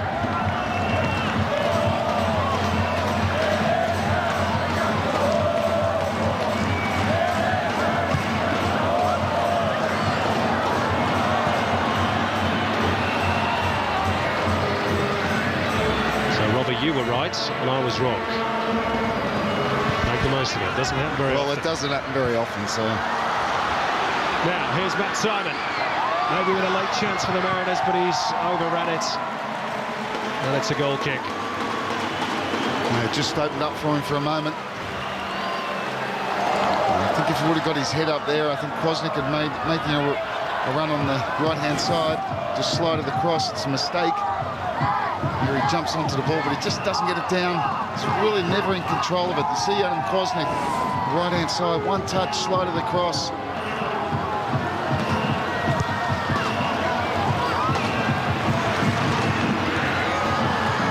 Brady's header. Wilkinson just toe pokes it forward. Jedinak finding Hutchinson.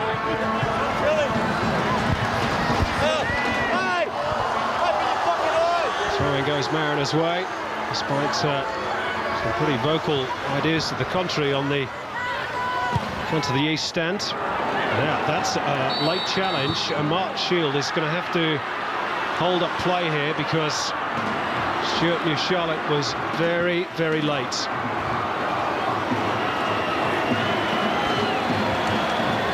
Miller Jedinak is the man who got the full brunt of it.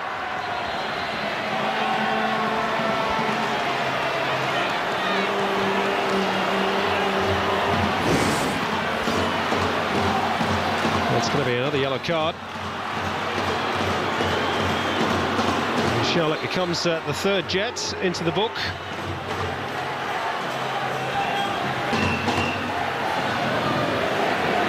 And it's actually, if my maths are correct, a pretty costly yellow card that, because it's his fourth of the campaign. And we'll probably rule him out of the Jets' next encounter. Meantime, free kick's been taken, and it was Petrie's header.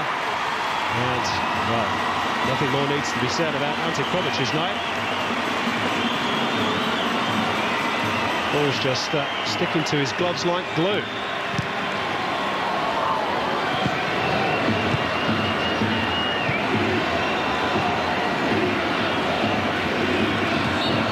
Spencer fouled as we move into injury time, of which there will be 3 minutes. They're going to be tense and they're going to be nervy for the Jets fans, because the Mariners are going to throw everything they've got into trying to force this equaliser. Tim Brown will replace Mark Bridge for the final few moments.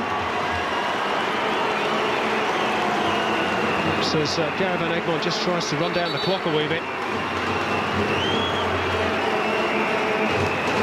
Mark Shield just giving Bridge the hurry up.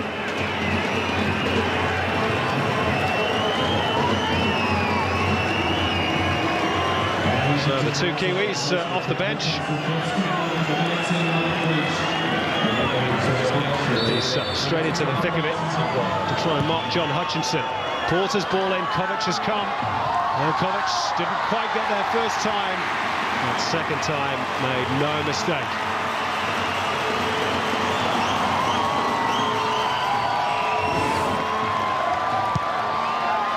Well, it was a high-hanging ball. He had Matt Simon for company as well. Seen those given as a foul against the goalkeeper more often than not. Well, that might just be that for the Mariners.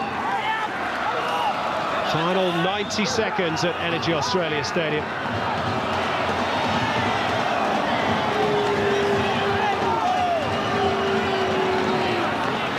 Jedinak will throw it as long as he possibly can. And off Simon Last, though. Gary Van Egmond wants to make another change to waste a further few seconds.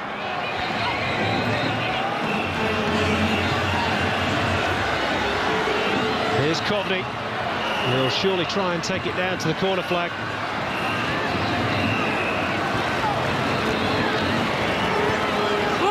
And eventually Jedinak is forced to toe it over the goal line. It'll be a corner, and surely there's not enough time left now for the Mariners.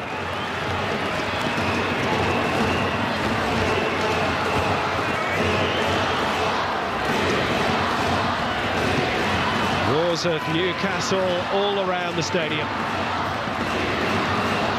Their team is on the verge of making the top four.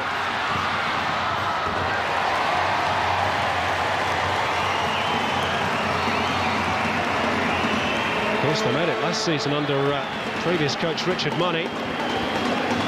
And there's going to be just about enough time for Gary Van Egmond to bring on Adam Napuzzo. And it's the man whose goal has separated the two teams, Milton Rodriguez, who makes right.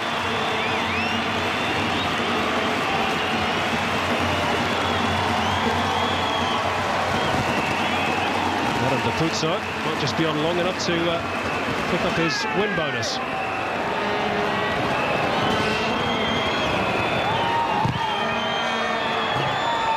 Well, ball's behind, goal kick. Danny Vukovic wants the ball as quickly as possible. I don't think there's going to be enough time for the Mariners, and now we've got two footballs on the pitch as well. Everything that could go wrong has gone wrong for the Mariners. And the final whistle is greeted with huge cheers of approval and no doubt some relief by Gary Van Egmond, because his team was under the cosh for much of the second period, but Milton Rodriguez's goal after 25 minutes proved enough.